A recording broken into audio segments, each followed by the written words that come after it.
Morning everyone, first video of the day, getting started off nice and early here. I think it's like 6 a.m. So wanted to talk about taking action and just doing something. You know, we all make these decisions. We say we're gonna lose weight, we're gonna start exercising, we're gonna go after that business we want, we're gonna ask that person out that we've been dying to ask out, or we're just gonna do something.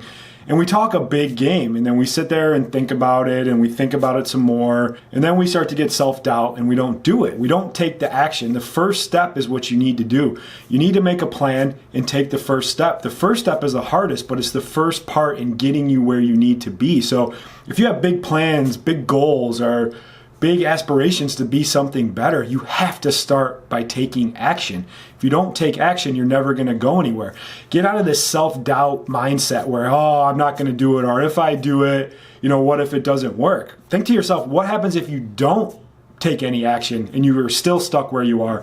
You're in a dead-end job, you're in a job you hate, a relationship you hate, you're 50 pounds overweight, you're miserable. What's going to happen if you keep going like that? Take some action, make a plan, and go after it.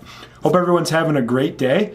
Later on in my video, we're actually going to talk about a topic that is pretty controversial but very straightforward, talking about what's going on with insurance companies and things that they're doing where they're just completely ruining healthcare for everyone and denying people the care they need. So stay tuned later on. Have a good morning. Get out there and crush the day.